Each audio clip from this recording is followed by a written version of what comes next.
Uh, it's a pity that we are still meeting this way, because last year we had at the conference in a similar way through virtual. But I hope in year to come, maybe next year, we'll have it physical, subject to the corona situation. But we are very happy today to have Ms. Bresch from BAWA. That's the German acronym for the Federal Institute of Occupational Safety and Health and Services in Germany. She's going to talk to us about a very interesting tool, which I hope many of you managed to get a set. We sent out these sets to different people. As you registered, you are informed where you should get a set. So I hope most of you have these, because this will be handy when we have a demonstration on them. I was invited to speak during a seminar which was arranged by BAWA, where Ms. Bresch works, and this tool was presented, and I thought this will be something very interesting for us also to know and understand and use. And if I'm not wrong, maybe Catherine, when she comes, she will correct me. I think this is the first time a demonstration of the tool is done outside the EU. So if that's true, you can imagine what honor we have today to have Ms. Catherine presenting this tool with us. I'm not the main speaker today, so I'm not going to take a lot of time talking and boring you while we have interesting things we're going to talk about. So just a few things I would like to tell you. Maybe some of you are more familiar using Zoom and not very familiar with Google Meet. It works more or less the same way, but there are some few things maybe which might be difficult. We sorry, we realize that it's much easier to use Google Meet for many people than Zoom, where people sometimes get locked out and cannot run. So during the presentation, you should see your screen as you see it now. You have the unmute and mute button. I think all of you should be muted when you're not speaking, so that we don't have disturbances from background noises. And when during the question and answers, if you want to speak, then we can allow you to unmute yourself. We have the camera, your video. You can switch on and off your video, but to have a good audio experience, so we will recommend that we switch all the videos and let only the speaker's video be on. And then we have the raise hand. If you have any question during the question and answer session, you want to ask a question, you want to speak, you can raise your hand with this. And alternatively, if you don't want to speak, but you still want to ask a question, you can put it in the chat box where you see the arrow is pointing, and then we'll try to read these questions and get them answered. Because we are very many, you might have maybe according to your setting of your screen, you might have a lot of blank areas, and the presentation looks a little bit small. You can go here at these three dots, and you should get something like this, where you can change your layout to suit how you want it to be.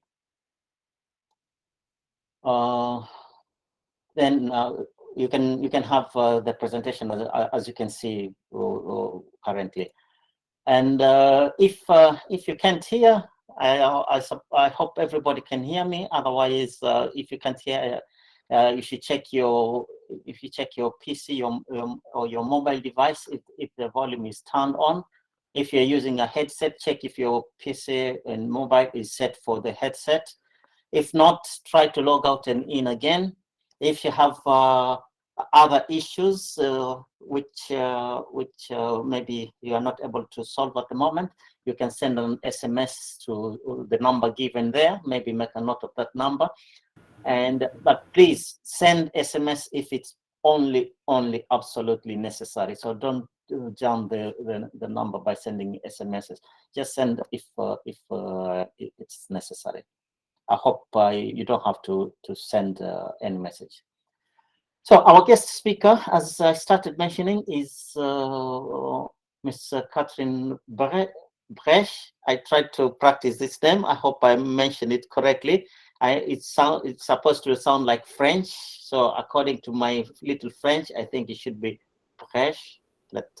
Sorry if it's not correct. Ms. Bresch works with the Hazardous Substance Unit Management in the Federal Institute of Occupational Safety and Health in Dortmund in Germany. She is the speaker today. She is one of the team members who prepared this tool set, and it's a pleasure to have the people who are working with it to present it. I've seen the presentation, or I've seen it presented, so I could try, but I know I wouldn't do it justice the way Catherine will do. So Catherine, thank you for taking your time being with us this evening on Friday evening, but you chose to be with us. We really appreciate that. I don't have much to say. I think my next slide is empty because I'll give the word to Catherine Bresch so that she can present. And then after her presentation, if we have question and answers, we can have that discussion after the presentation. Catherine, you can share your presentation. Let me stop sharing.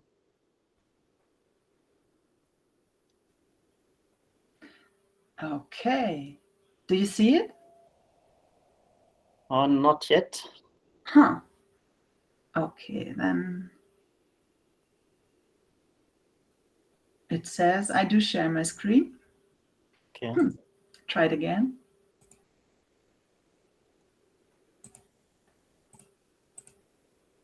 And now? Yeah, it's coming up. Ah, great.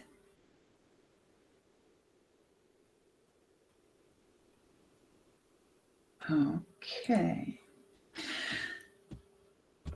Abdul Kadir, thank you very much for giving me the opportunity to present our EMKG. That's such an honor for me to show it to you, what we developed. And I hope all of you can have a little benefit of it for your daily work in future. Okay, what I want to show you today is our EMKG workplace and chemicals tool, which is based, for example, on these on this wheel set. I want to show you how it works. Of course, there's much more information on top, which I do not tell you today because this would be too much information for one presentation. But I think I can show you the basics, how it works. The tool is developed for small and medium-sized companies in Germany, and we wanted to help them to do their risk assessment more easy, because the law and the regulations are very hard to understand, and for them it's sometimes too hard. And so we try to give them a tool which helps them in an easy way. And I want to show you how. Well, let's see how I can change my slides.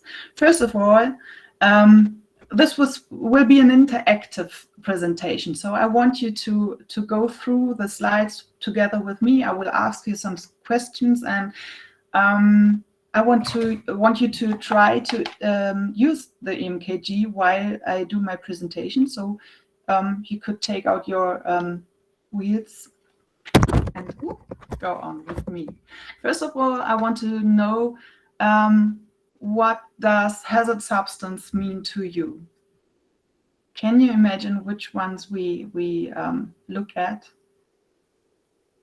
in Germany and in your risk assessment?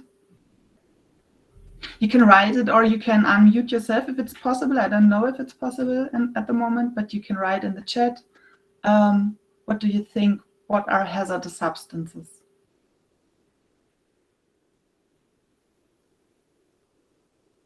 I'm not too shy. If no one else wants to, Abdul Kadir, you have to. That's not fair. Just try it. Or I give you an example. First of all, these ones are hazardous substances. That are substances which are labeled with, in our case, in Europe, it's CLP, which is classification, labeling, and packaging. And it's, well, I'm sorry, for substances and mixtures. And it's very easy to see that you have a hazardous substance if you see those pictograms you see here. But there are some hazardous substances which are not that easy to see, which are, for example, barrels where some material is left and which can explode if you cut them out when you open them by cutting, for example. I'm sorry, I'm a bit I'm losing my words today. I don't know why, but yeah. We'll see if it goes on. What are also hazardous substances are things like medicine, like alcohol, cigarettes. They are also hazardous, and we have to mention them. Nurses, for example, work with medicine, so they have to be protected while working. What also can cause some problems is wet work, where you have your hands or the skin in contact with water. That can increase the negativeness of other hazardous substances. And we have some substances which arise during work, for example, diesel exhaust or dust or welding fumes, things like that. So we have to mention them. The risk assessment itself in Germany works like a cycle. First of all, we define work areas and activities. Then we collect all information we can get. We identify and assess risks. We determine and implement protective measures. Afterwards, we check the effectiveness, and then we do our documentation. And if something changes, we update our risk assessment. The basic requirements to do the risk assessment are financial, human, material, and time resources.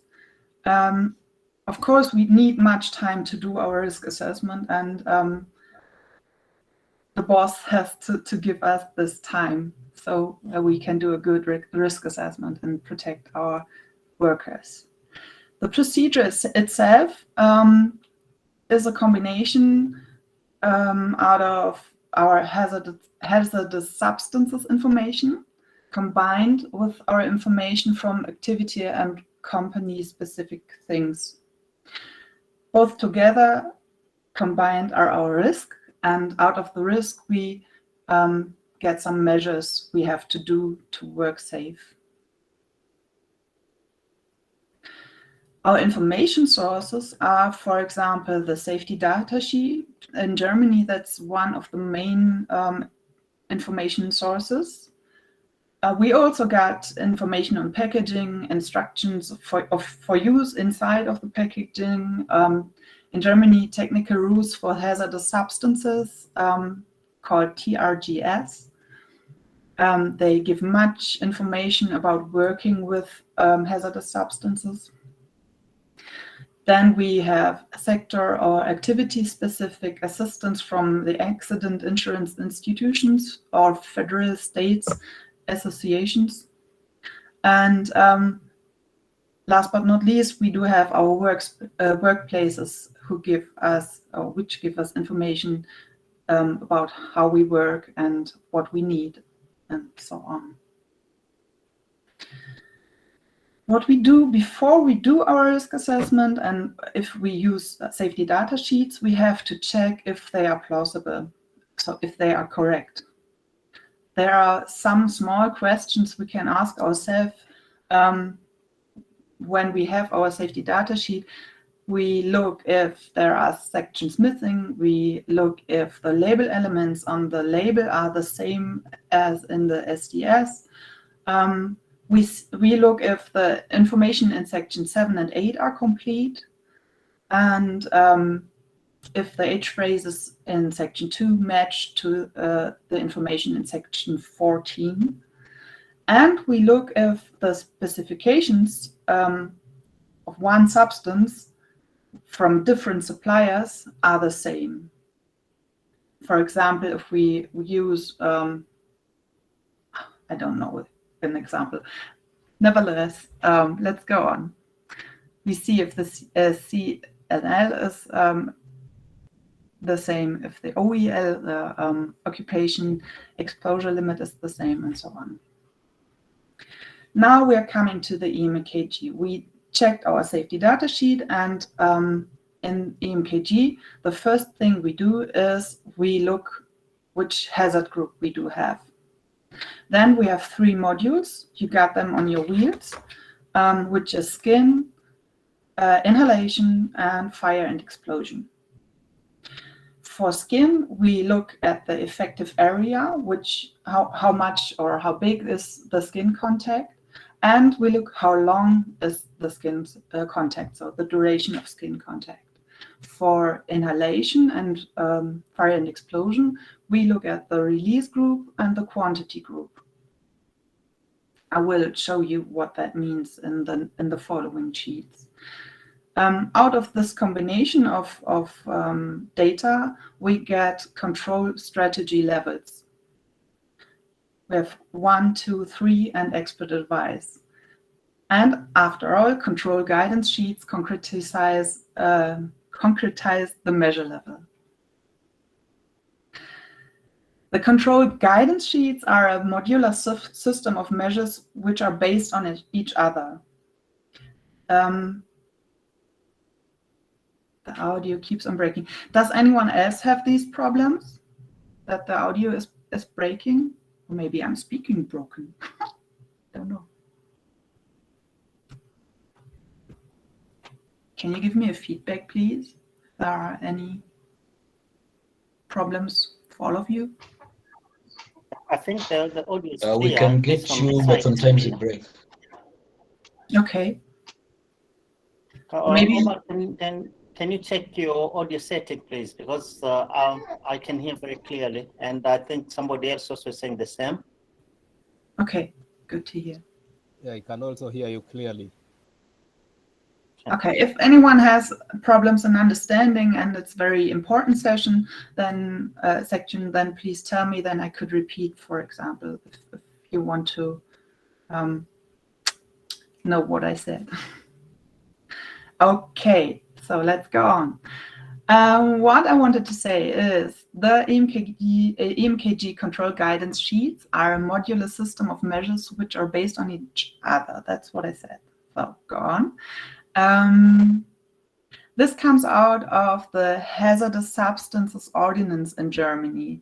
There's a graduated concept of risk control measures inside, and the basic obligations and general protective measures are the first step, kind of. In the EMKG, they always have to be implemented, and also in the Hazardous Substances Ordinance. In EMKG, that's based in, or we put them into the minimum standards, which are 5 control guidance sheets. I will show you a bit more detailed now. On top, if you have more hazardous substances, then you do supplementary protective measures or measures for CMR substances, for example, or for explosives.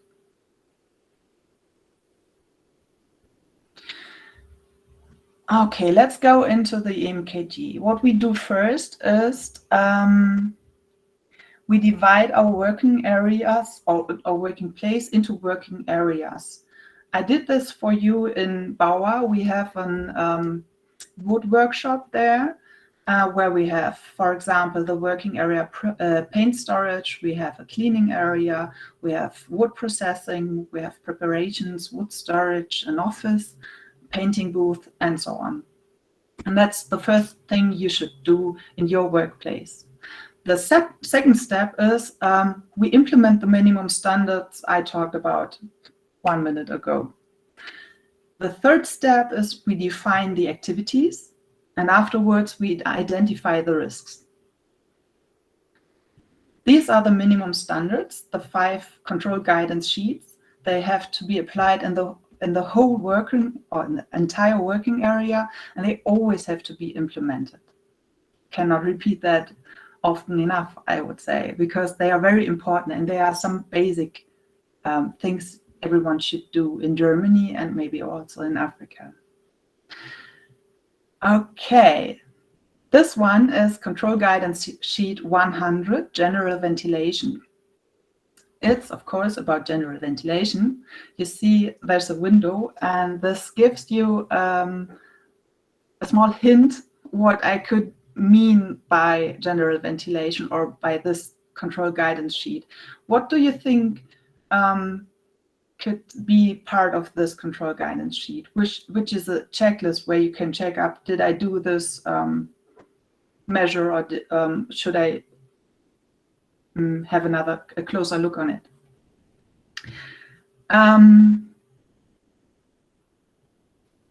I would like you to give some ideas what I could mean with general ventilation. What do you think? What could that be? A basic measure. Can I answer? Yes, of course. Feel free. Yes, I feel it's a scenario where you ensure that there is a clear circulation of air in and out of the workplace. Very good. Yes. Okay. Jafet Moupe, sorry, Jafet. What would you expect there? What measures?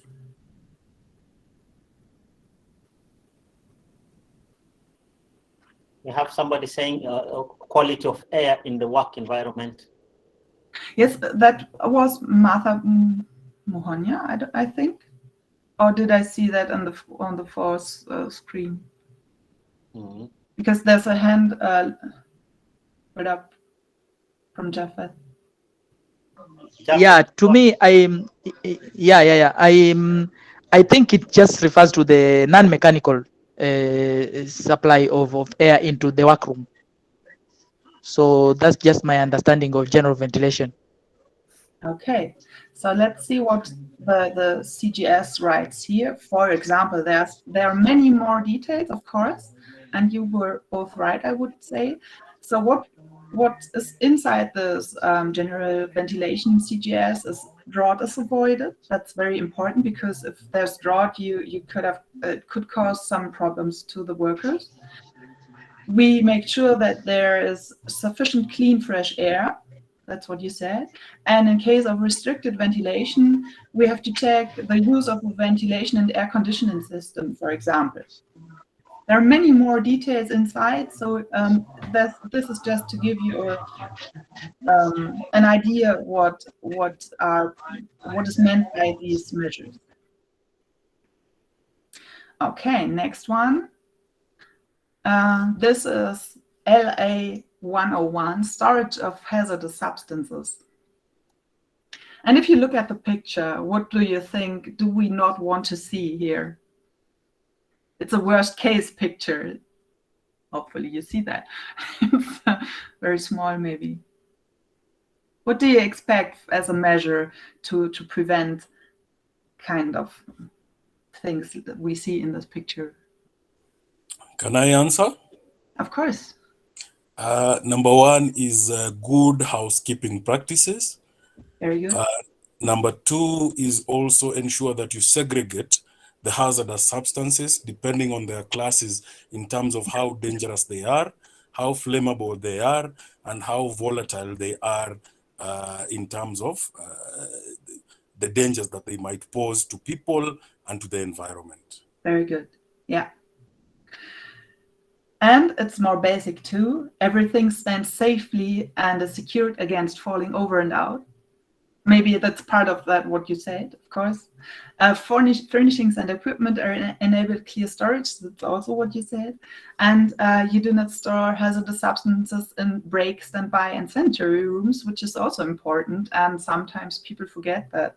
So they eat where the substances are stored. That's not good. Very good. Thank you, Bogula. Okay, next one. Organizational and hygiene measures, inhalation. If you look at those pictures, there are some mistakes, I would say. You can find the mistakes if you look a little bit closer. So what would you expect as a measure here? Just some examples.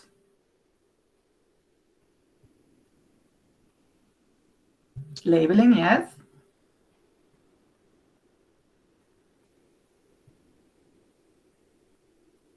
You should not write something on it by hand, and you should use the perfect label for your hazardous substance. Yeah.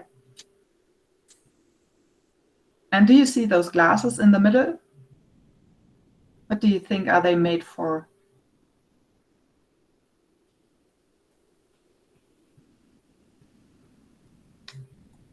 Foodstuffs. Yeah. Maybe oxidizing and unoxidizing substances. No, in this case, they are made for jam, I would say.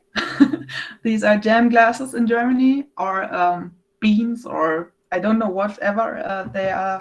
It's for food. They are food containers. And someone put colors in it, and I think that should no one do. Because, for example, someone could take it and think it is food. Especially if you have a white liquid put into a water bottle, then someone could think it is water and drink it and hurt himself. So you shouldn't do that too. Yeah.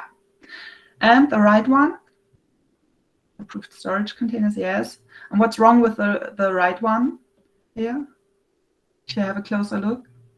It's flammable. I think it's something like isopropanol, stuff like that.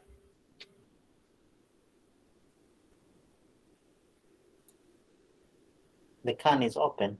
Yeah, the can is open. So one simple way to reduce the risk is to close cans if you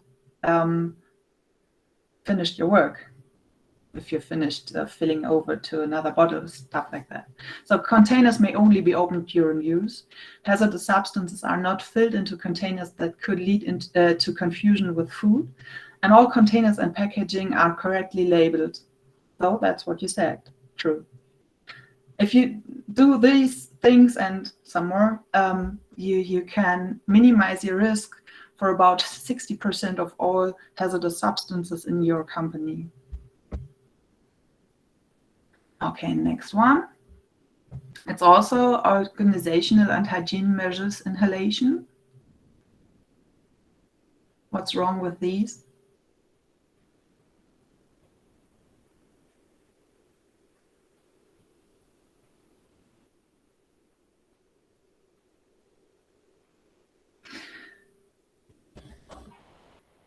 Yeah. Smoking in designated area. Yep, that's true. You should not work with hazardous substances and smoke at the same time and in the same place. That's also maybe a problem. So food and beverage are not stored or consumed at the workplace, and general ban on smoking in fires. And workplaces are regularly tidied and cleaned. Okay, skin protection, is this is CGS 120, basic safety precautions. It's a real thing we have in DASA, but they don't use it for cleaning their hands. In Germany, you should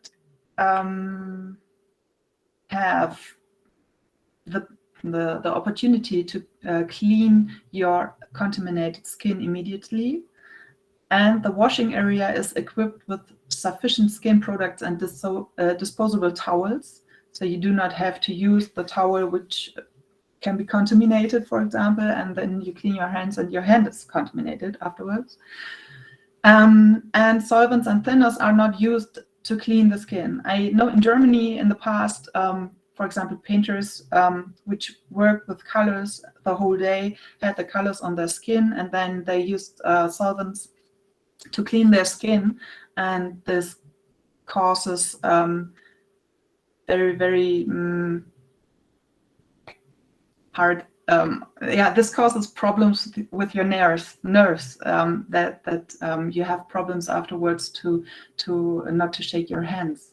I've seen that at or by, I don't know, when a worker painter showed me his hands, I saw this, and that's not a good thing to do. Then CGS PC 170, general fire prevention measures. You see 3 things you should not do here.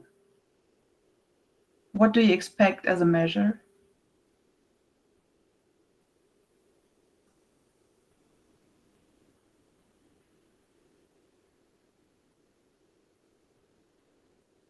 Okay, I will tell it to you. So here's important. Escape routes are sufficiently short in case of fire. Ignition sources are avoided, like steel wool and batteries. I don't know if you see that. If you want to have a fire, you should put both together. Fire extinguishers are present, maintained, and according to the fire class, not like this one, which is rusty. And as I mentioned in one of the first slides, you should not open barrels with, I don't know the English word, in German it's flex, with this kind of, what would you say to this? Do you have a word? I'm sorry? It's a grinder. Okay, with a grinder. You should not open the barrel with this, because there can be a small fire come into the barrel and it could explode. Yeah, batteries collection and disposal should be one of the measures, of course. Yeah, very good. Okay, so the next step, you take your information you need to work with the EMKG out of the safety data sheet. You find those information in section 2 and 8, where you find age phrases and occupational exposure limit, which leads you to the hazard group. I will show you later on. And in section 9, you find the boiling point or vapor pressure, which leads you to the release group. The rest of all information you get from the working place, and then you can combine it. So we start now with the module skin. So take out your wheels, skin. Oh, see it? I hope everyone goes through this module together with me. If you do not have those, you could also download the poster. Abdul Kadir, did you give the participants the link? No, actually, we informed them that they should pick these wheels. And okay, I great. hope most of the people who are here picked, or they got them. Okay, very good. So let's go on. Great, Ogula. Perfect. Judith also. Great. So let's go through this. First of all, I want to tell you, personal protective equipment does not prevent skin contact. That's very important in one of the next steps. Keep that in mind.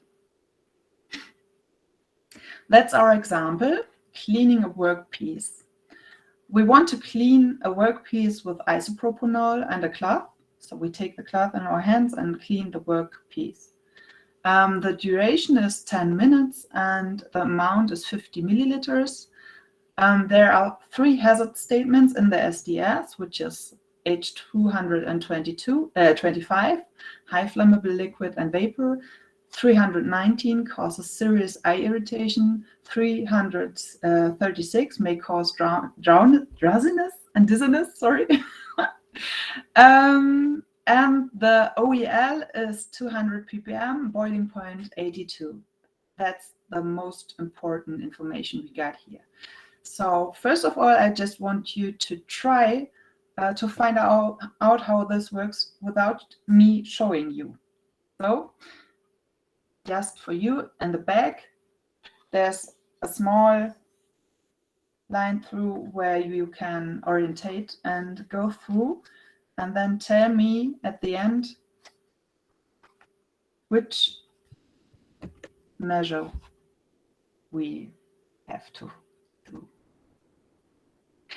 If that's too difficult at the beginnings, just tell me and we go through this together.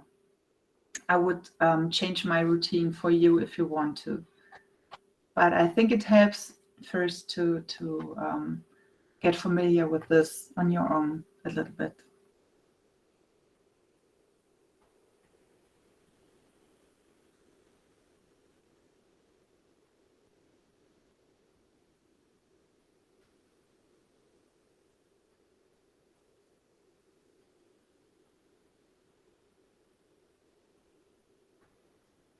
Maybe you could write down those special points and reuse the information later on to go through.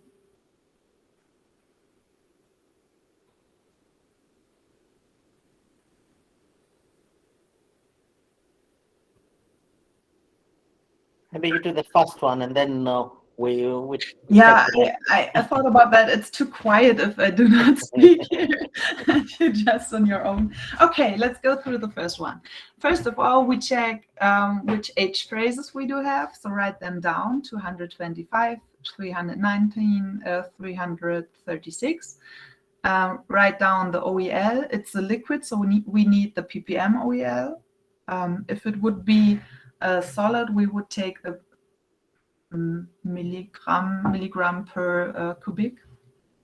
The boiling point, duration, and amount. Okay, let's go through it.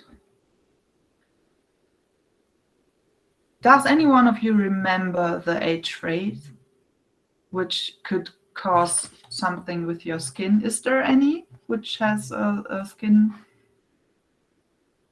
meaning? Look back.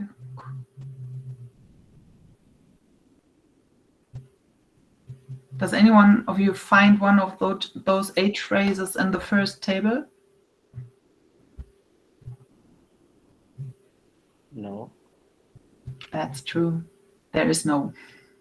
So that means we start here with hazard group HA, which means that's one of the lowest hazard, well, that's the lowest hazard group. And HE means something like strong acids, for example.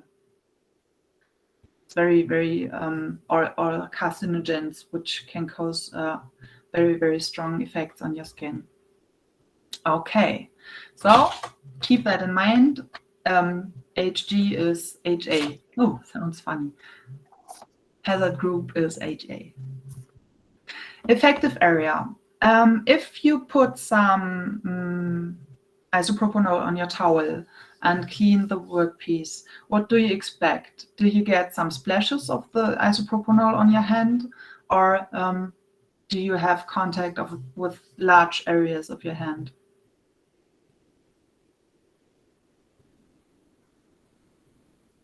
Small areas. Are you sure? Just throw it. That's that shows us how difficult it can be to imagine how large the contact could be, because you have to see what people do to make sure that you have the right one chosen. In this case, we from Bauer decided we have a large wetting area, because you have the towel in your hand and you have large skin contact with the towel, which is floated with isopropanol. And so I think you have more than some splashes on your hand. Do you agree? Yes. Okay. Yes, I agree. Okay. And also here, wearing of personal protective equipment, for example, gloves, does not change the size of the effective area in this case, because gloves could be a result, not the measure in the beginning or before we do a risk assessment. We have to think we stand there completely naked and do not use any protective equipment. Okay, next step. Also the third one on your wheel. Duration of skin contact. What do you think? Do we have less than 15 minutes contact, or do we have more than 15 minutes contact? And read well the last sentence on the sheet.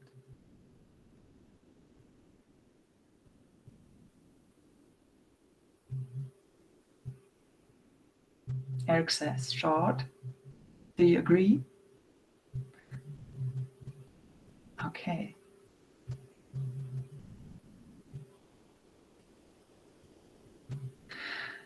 So again, we would say there's a long skin contact because,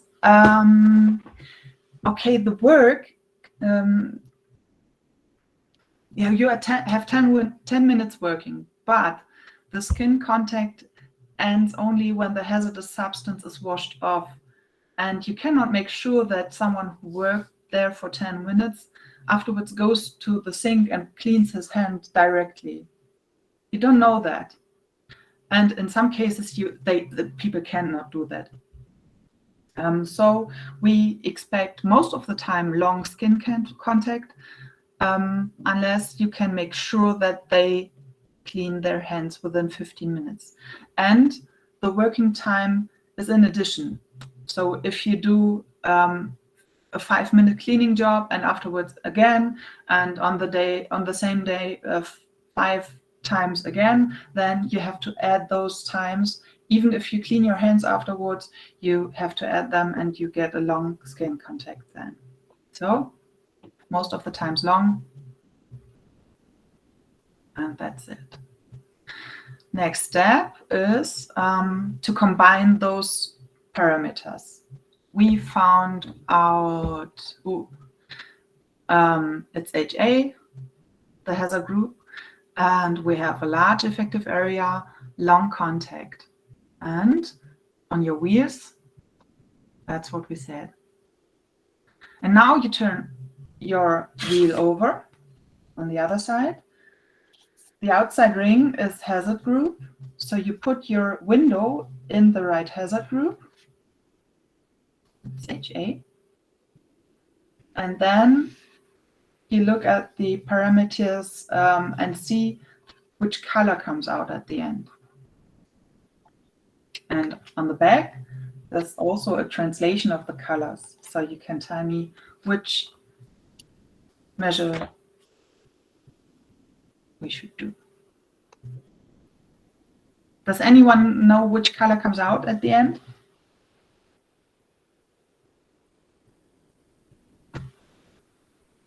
Blue. Yeah.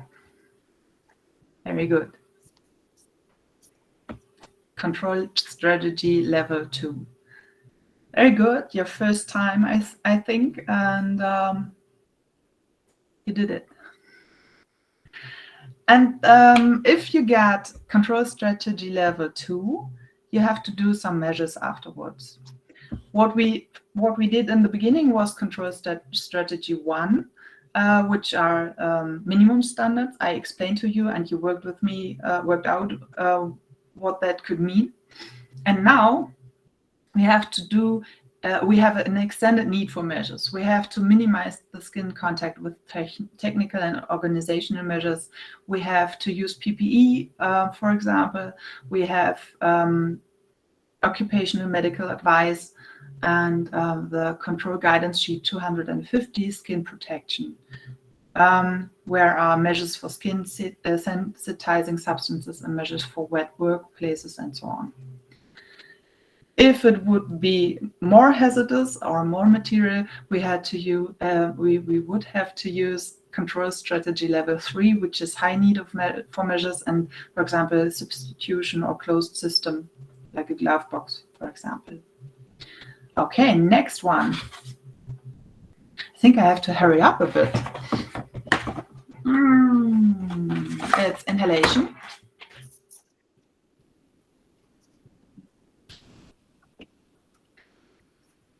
The first step I would say we do together in this case, because this one is a bit tricky. We start with an,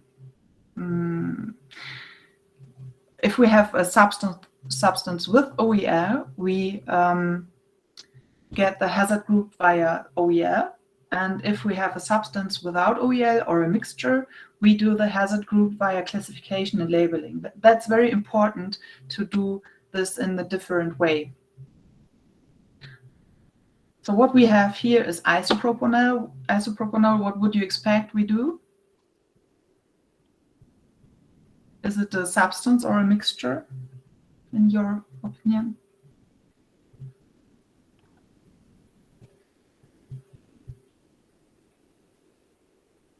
Does anyone? Yeah, Edie?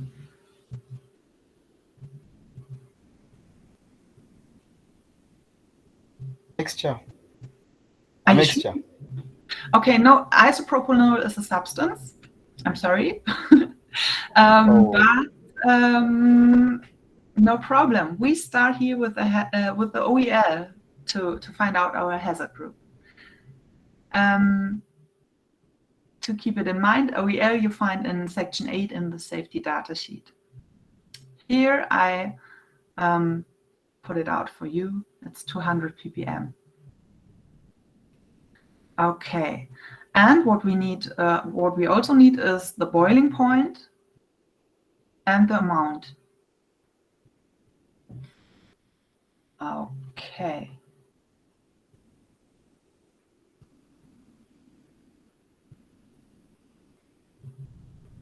Yes, OEL is occupation exposure limit. Sorry.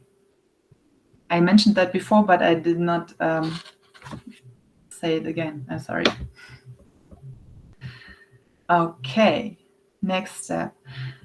We have our table again on the back. And now we have to see which information we take. So we said we have to use the OEL, the occupational exposure limit, and it's a liquid. So we do have to take this one in ppm. And isopropanol has an OEL of 200, so it's in between 50 and 500. So it is, what would you say? Which hazard group do we have?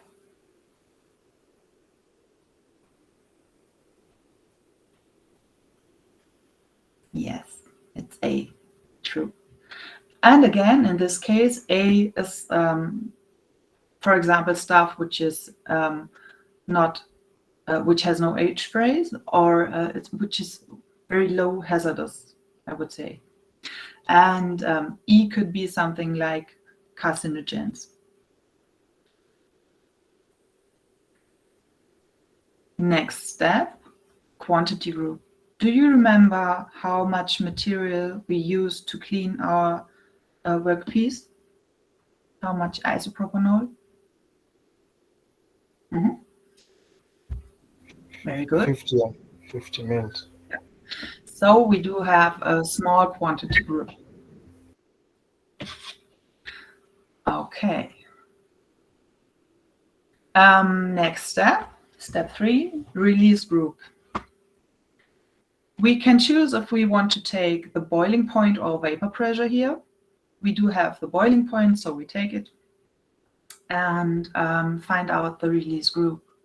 Do you remember the boiling point?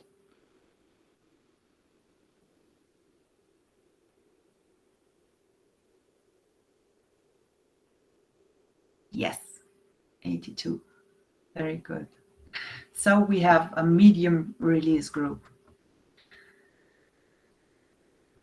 If we would have had solid, we would find out the release group by the dusting behavior. We have a low release group if the material is coarse-grained, if we do not have any dust existing, if we have granules, pellets, wax, for example. Medium would be grainy, like dust that settles after some time, like washing powder or sugar. And we would have a high release group if there would be fine powder, like flour or toner powder, which stays in the air for several minutes. Okay, again, we combine our information. We have 3 control strategy levels and expert advice here. That's a new one. So let's do it together, I would say. Which color comes out at the end? Which control strategy level?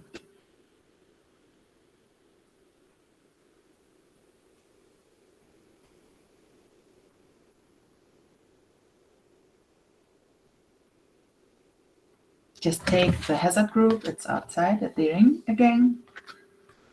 And then you have to be careful because the release group is divided into liquids and solids. Take the right one. So take liquids. And then read out the,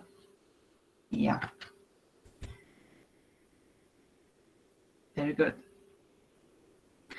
Control strategy level 1. Second one is finished.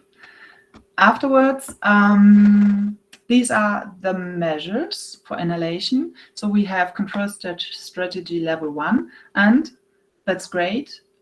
We've already done this, so we do not have to do more on top. If we would have been in control strategy level 2, there would be technical measures we have to add, or in control strategy level 3, there would be a closed system. We also do have control guidance sheets for both levels, both additional levels, but most of them are not translated. I think you should find someone who translates them. I think we do not have much time at the moment. Okay, if you have finished this step and you found out your measures, you have to check if the occupational exposure limit is compliant, if the measures are enough. You can do that by workplace measurements. You can use results from comparable workplaces in your own company if you have done a measurement before. You can use results of comparable workplaces from other sources. In Germany, for example, if you use TRGS or process and substance specific criteria, which is by VSK in Germany, and by other sector or activity specific assistances. You can calculate the OEL compliance. It's a worst case scenario. And at the end, you could use the EMKG as a non-measuring identification method. And that's what I want to show you now. What we do now is we started with the occupational exposure limit of 200 ppm, which has led us into HG group, as in hazard group A. And what we do now is to go in the next hazard group. So it's as if the hazardous Eigenschaft, if the hazardous substance is more hazardous than it is. And then we do the same what we did a few minutes ago, but we do not start in hazard group A. Then otherwise we start in hazard group B. And then we see if the control strategy level is the same. And if it is, then the OEL is compliant. So let's do that together. We do not have hazard group A, but we have hazard group B. Again, a small quantity group and a medium release group. And what comes out? Which color?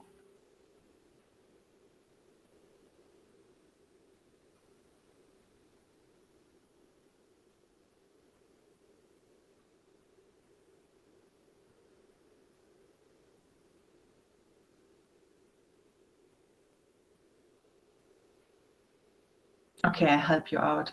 It's the same color at the end. So we have the same control strategy level, so the OEL is compliant. Any questions until here?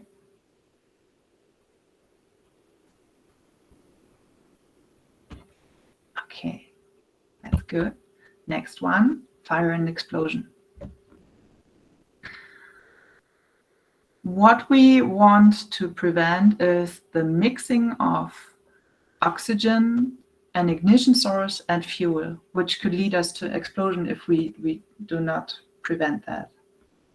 So that's what we want to do with our measures in this module.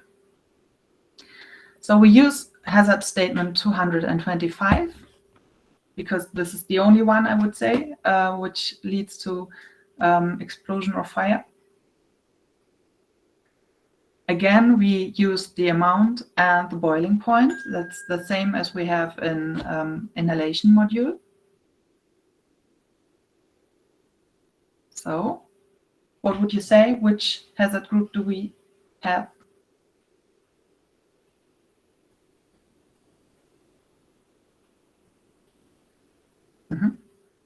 DCC, that's right. Okay, next one. Quantity group, we already did that. So we have 50 milliliters, small quantity group. We can go through this a bit fast, I would say. And it's quantity per activity. That's important to mention, I would say. Okay. Again, we still have medium release group because the temperature is still 82 degrees.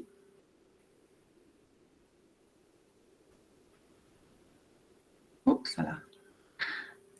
And then again, we combine it. We also have 3 strategy levels here and expert advice on top if it's too explosive, for example.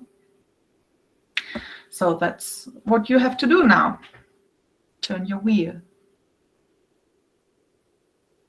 And which color comes out?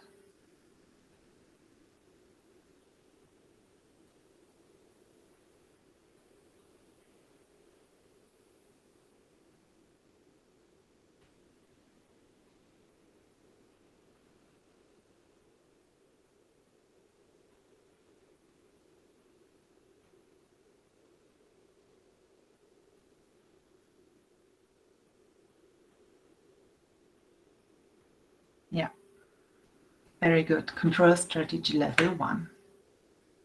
And again, these are our control guidance sheets for control strategy 1. We already did that, everything, so we do not have to do something on top in this case.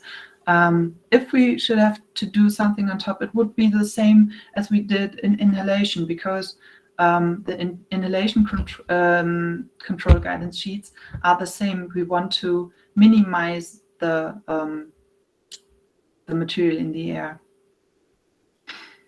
Okay.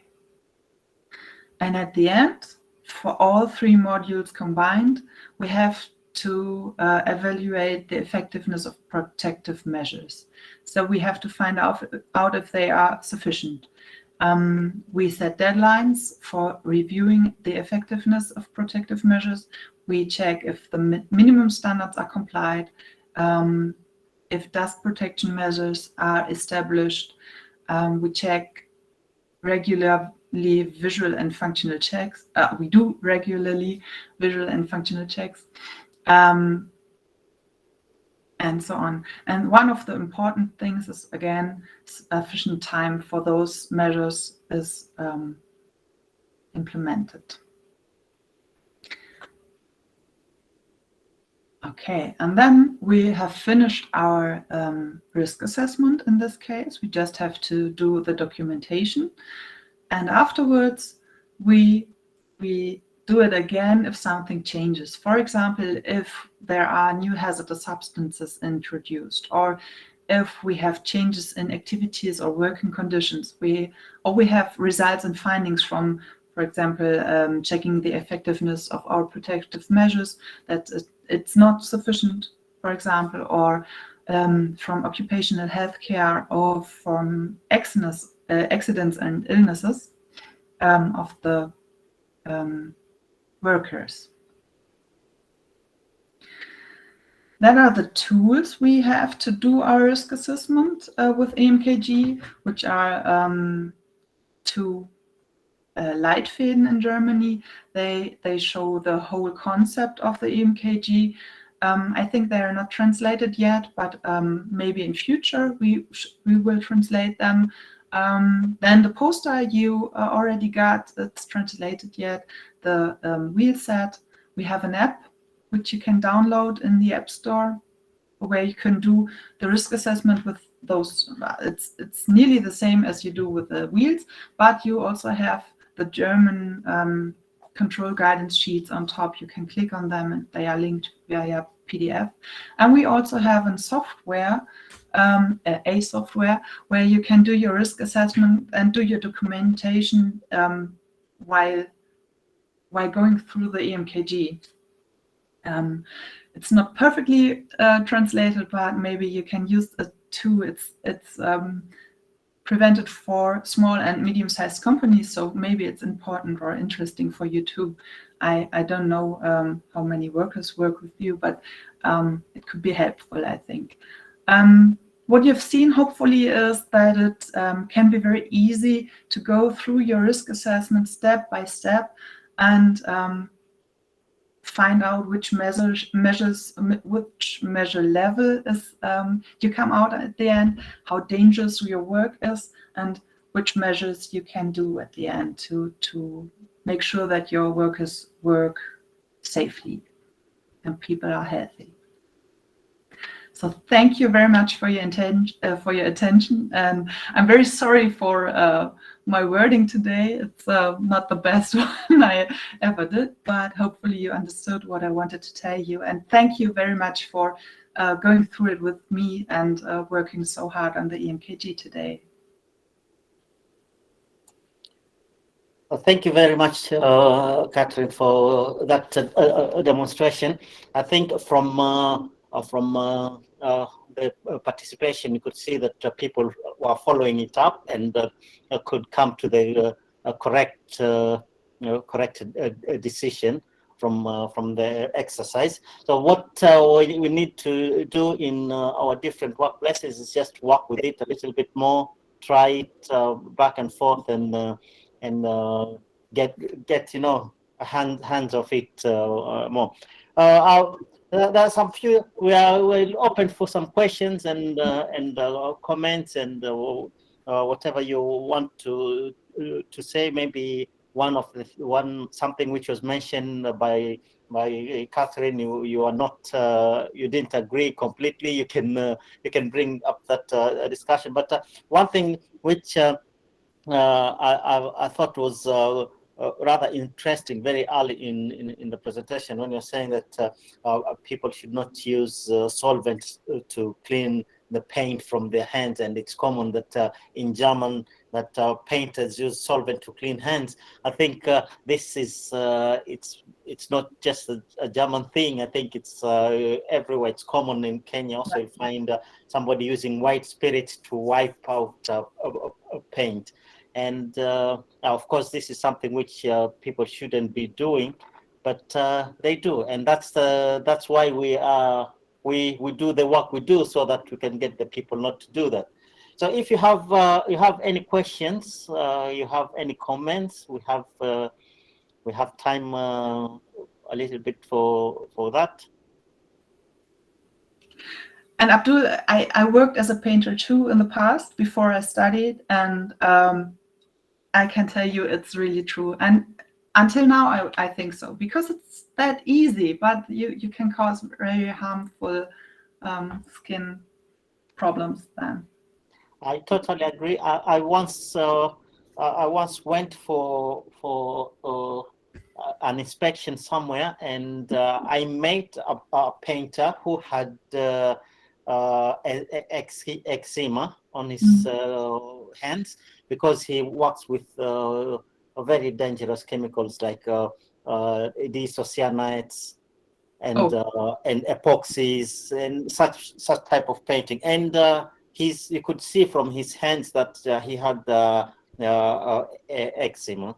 And when I talked to him, that's exactly what he said, that yeah, you know, when you're working and then you get paint on, it's not easy to wash it off with water because it's oil based, so they use solvents. But there are special cleaners you can use, so there's always a way to protect yourself, even if you want to clean your hands. True. Yeah. It's only you just have to know which one. That's the case. Yeah. No, taking shortcuts. This is taking the results of taking shortcuts. So, anybody with a question or comments to the presentation? I see that many positive comments. Great presentation. Exactly. Thank you very much. Yeah. Great presentation. Great presentation. Excellent presentation. You don't have any questions? Awesome. Okay. Okay. If, there are no questions. It's nice that I hope the demonstration was understood by many, and those who maybe didn't get the chance to get the wheels, you can get in touch with Imran on the number given, or with Dr. Ashraf, and you can get. There is a question actually. Yeah. What are the right or appropriate gloves that can be used when handling paint? Judith, that depends on the material, on the paint you use. I cannot give you the right appropriate gloves. I cannot give you this information, but the producer can maybe, or the producer of gloves can give you the information. So you just call them. In Germany, you can just call them and ask them, which gloves should I use if I work with this paint, for example. And then they will tell you, and maybe they give you a sample and you can try. I don't know how that works in Africa. I hope it works the same way or a similar way, hopefully, but you can ask them or the producer. Because as Abdul Kadir mentioned, they can contain epoxy.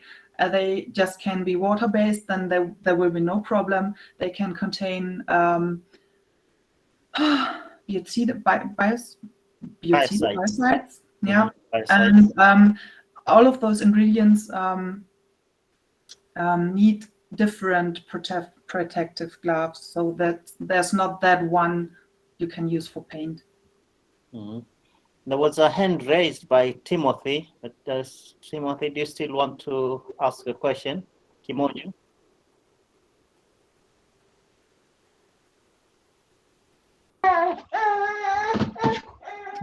Okay. For mine is not actually a question. I'm just posing probably a comment. First of all, I just want to appreciate Madam Catherine for the presentation she has just given us. Welcome. I work as a safety officer where I'm based here in Kenya, Nairobi. But the challenge we usually have mostly when it comes to hazardous substances, and mostly to narrow it to handling chemicals at work, you do find manufacturers of various chemicals that are brought within our workplace. They usually come with the safety data sheets. But the challenge that we do have most of the time is the guys working directly under those chemicals, like probably the mechanical people in the section, have a problem interpreting the safety data sheets so that they can carry out safely their work using those chemicals. Which is the best way? Because sometimes I operate a number of staff, probably around 2,000 people, and the workforce that I have in safety is around 4 people. It becomes a challenge now, going step by step or requesting for training so that people can have this information interpreted to them through those safety data sheets. Yeah, that's what I can say. I think the best way is that someone does this for the workers and gives them the information how to work safely, not that everyone has to do it on his own. So, for example, you do it and tell them how they should work safely. You also can, if they do have a cell phone, they can do a quick checkup on their own, because you do not always need the safety data sheet. Most of the chemicals come in a bin or something like that, in a can, where the H phrase is written down in text form. And you do not have to take the code number. You can also take the text and go through the EMKG by text when you use the app, for example. I don't know if it's possible for everyone. That's maybe difficult, but if you do not have the safety data sheet, you also can do it on your own by text. And what you can do is you have to take the boiling point. That's the more difficult thing, I would say. But for example, most solvents are in the middle release group. So you can keep that in mind. You know, most solvents are middle, and then you can go on through the EMKG and use this as a tip hint, for example. Is this helpful? I don't know. If not, please concretize your question a bit. I can add one thing is that most of the time the safety data sheets are not written for the workers, all the workers. So this becomes the supervisor or the manager's responsibility to read and understand it and communicate this information to the workers, so that the workers don't have to do the same. So if you're as a supervisor, you work out with the EMKG and you come up with what needs to be done because you understood the safety data sheet, you read it, understood it, use it, you did the risk assessment, and then you tell the workers what to do. But if you expect the workers, all of them, to read safety data sheet and understand it, that's a big challenge. And there's a question from Gladys. You stated that the toolkit assists small companies in risk assessment. Could you comment on compliance status and challenges you encounter and how you have overcome them? We found out that not all company in Germany uses EMKG. That's they do not have to. They can if they want to, and they do not have to. Very small companies get a bit a kind of aid by I don't know the word. I have it in my text. I'm so sorry. By the inspectors or no. Berufsgenossenschaften. It's the German word. It's so. I'm so sorry. I have to check that. I can check that. Wait a minute. Berufsgenossenschaften. Wait a minute. We have that time, I think. I can check that. We all have people, I think. So. Yes, it's okay. We still have time set, so there's no problem. Thank you very much. So it's Employers Liability Insurance or Insurance Association. So that's the word. Do you know what that means? I don't know. But in German, it's Berufsgenossenschaften, and they help smaller companies doing the risk assessment. And there are different ways to do it. They have measures which are for the for a type of companies, for example, for painters or for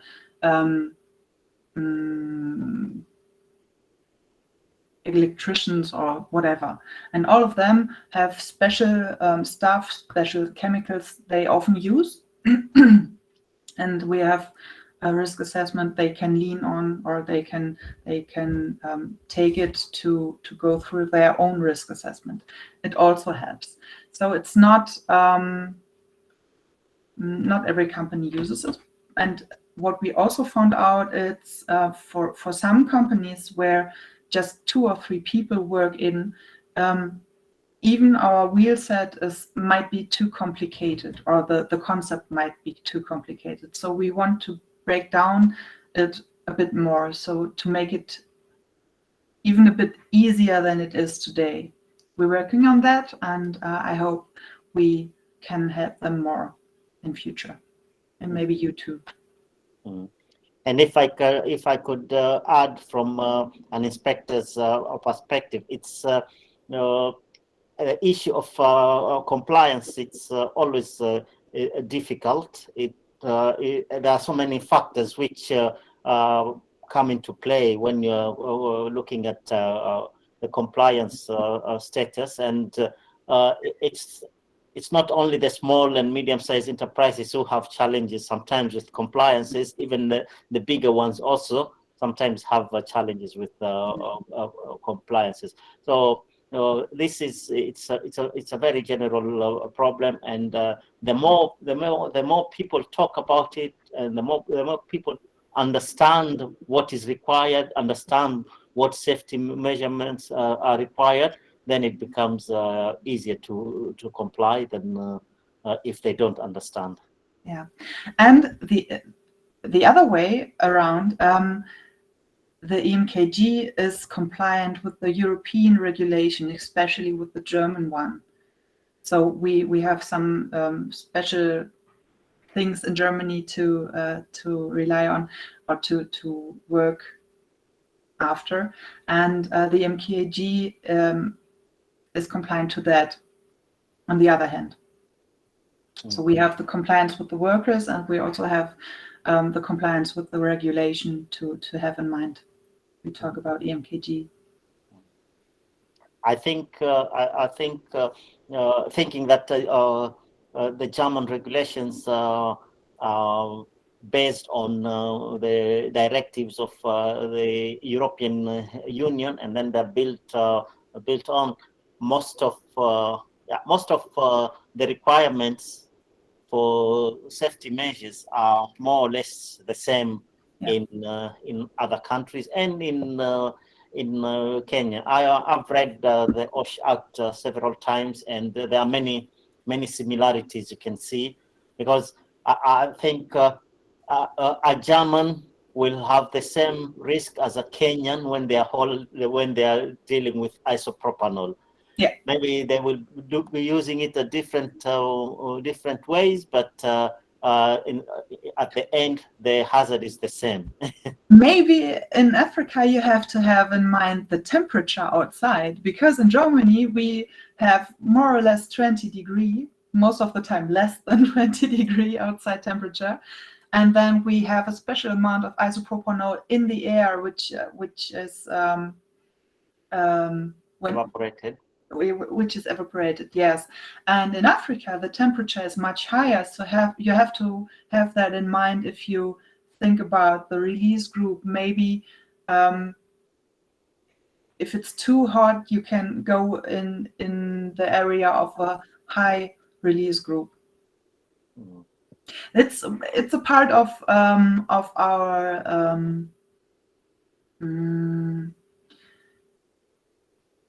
let me go back. Those two ones, the where the concept is inside. or Leitfäden. There's a small table which you can use to find out the right release group when you work with higher temperatures. There's much to learn, but I think as a starting step that people understand the basic use of the EMKG, and then you can build on it, because the people who are here are safety experts and safety professionals. So some of the things, once they are familiar with the general use, it's easier to build on it. And I'm happy that the Directorate of Occupational Safety and Health Services is here, and he's following up this. So maybe this will be something taken up as part of the training that people might need. We have Ogola Ricky, please. Thank you so much. First and foremost, I'd like to thank OSHPRO for this, and also Madam Catherine. And I'd like to say this is something that is completely new for me. It is I something. think it's new for everybody in this group. Yes. Except me. Yes, very true.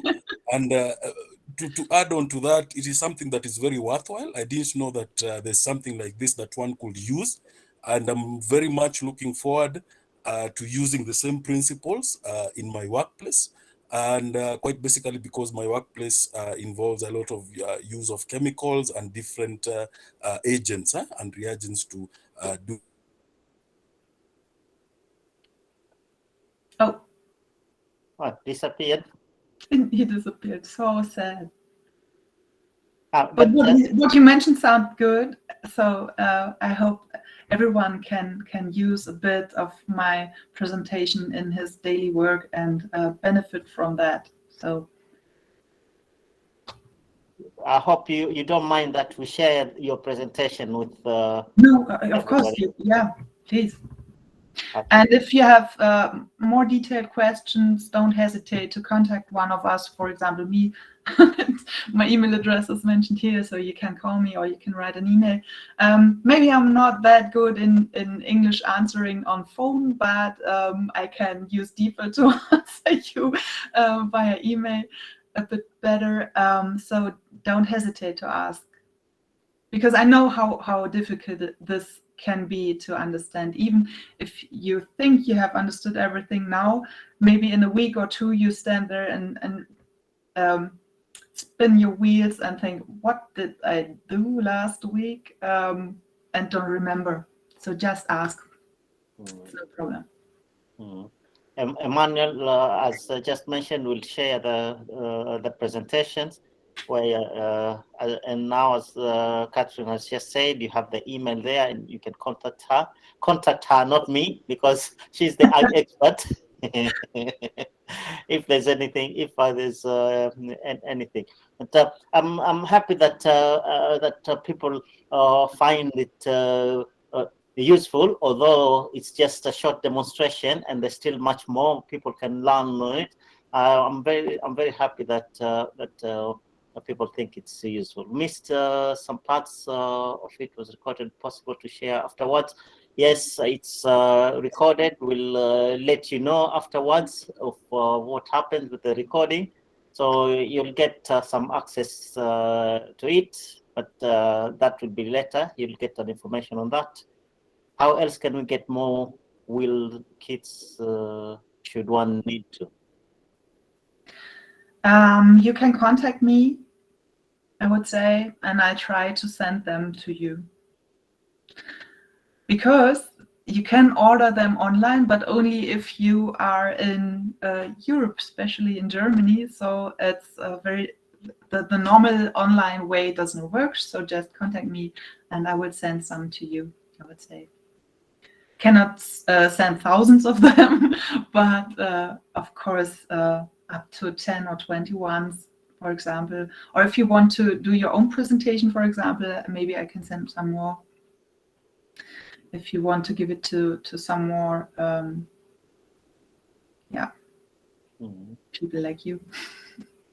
Thank you very much for that nice offer of possibility of getting some more of this, because I think there are many more people who will we have about as I mentioned, about 60 people registered, and not all have got them. So maybe we can also arrange to see about that. But thank you for the offer. Any more questions? We are now getting closer to the time. Maybe, Abdul Kadir, Yes. maybe you can organize. Yeah. You can organize the wheel sets to be sent to Africa again. You did that very good. Okay, we'll get. Let's see how many people will need more, Yeah. and then we can see how we organize that. Yeah. Mm-hmm. I think that's the best way to have not that much shipping things. Yes. Yes. We'll look at that, and then we'll see how we can organize like we did the first time. Yeah. Okay. Any more questions, comments? It's Friday, and it's almost 7:30 now in Kenya. I'm sure most of you just came from work and rushed to come and hear what Catherine has to say. So before I let you go, there's something I want to tell you about tomorrow. We are starting at 9. That's Kenya time. Actually, that will be 7 o'clock in Europe. So, Catherine, you are welcome to join us. It's early in the morning, but we'll be there the whole day. So you are welcome to join at any time if you want to be from the beginning. So you are welcome. You want to join at a later point, you are also welcome to do that. But for those who are going to join us tomorrow in the morning, we are starting at 9. Come shine, come rain, or come rain, come shine. We are starting at 9 because the program we have is very packed.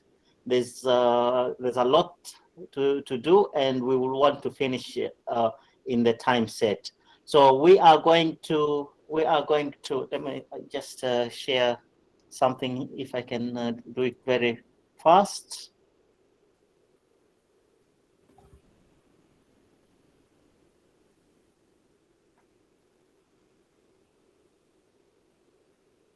Can you see?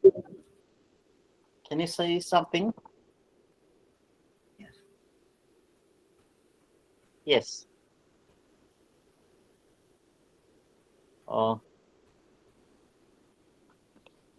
So these are our next speakers for tomorrow. See, we have 7 of them. Today we had only 1, so that we had a good time, and we could discuss, and we still can continue discussing if you want to, but we set time and we have to stop there. But tomorrow we're going to have much more, many more people who will be talking, and as you see, we are starting at 9:15, but we'll be open a little bit earlier than that, and we intend to be finished latest by 3 o'clock or a little bit over 3. So we don't want to go very much into your Saturday afternoon. So we are starting, whether there are 2 people or whether there are 60 people, we are starting at 9. And one thing I know is that the director, Dr. Muruka, who will be the first speaker, is very punctual. So once he's there, we are starting. So please make sure that you wake up early in the morning, get a cup of coffee or tea or whatever it is, and we'll start the second day tomorrow. So if there's anything, we have 2 minutes before we close.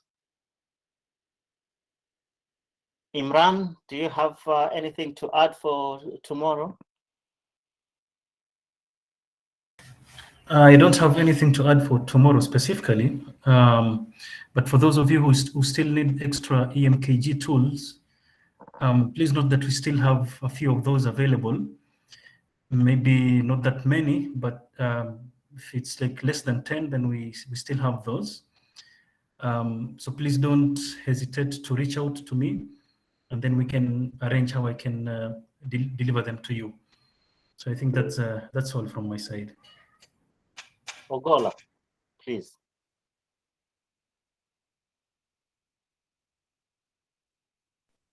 Hi. Apology. I just lost my connection, but thank you once more. This is great. Okay, thank you very much for that. Thank you. And okay, thank you again, Catherine, for this very wonderful evening we've had with you.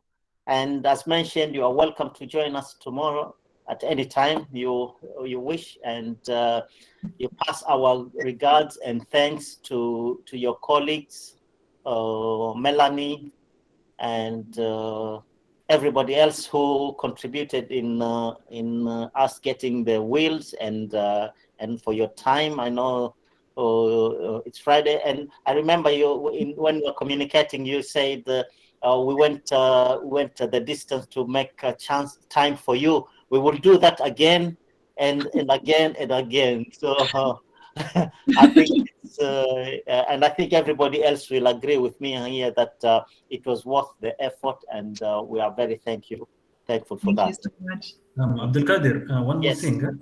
Yes. For those of you who are having trouble joining the meeting, I think maybe some of you shared your non-Gmail accounts. If you're registered as one of the guests of the meeting, you should be able to join without the admin having to admit you. So please just share your emails again with admin at Oshpro Services.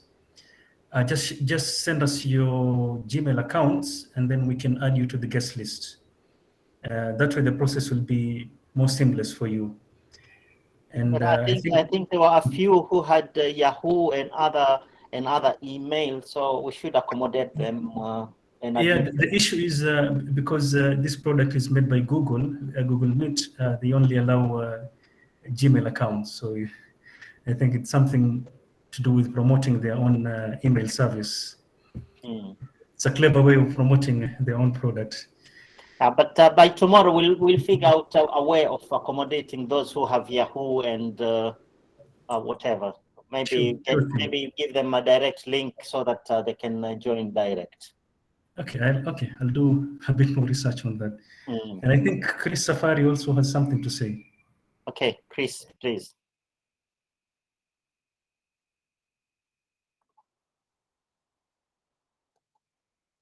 Chris.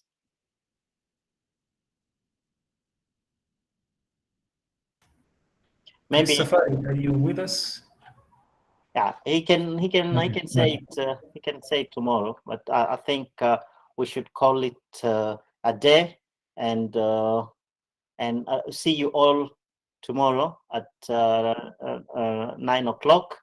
And again, thank you for taking part. Thank you for being active. Thank you for the good discussions, and above all, thanks more and more to our guest speaker from Germany, Ms. Catherine Bresch. So without much to say, I will call an end to this meeting, and we'll see you tomorrow in the morning at 9 o'clock. So have a nice evening, and go and relax so that you are fresh and ready to go early in the morning. Take care and have a nice evening. Thank you very much.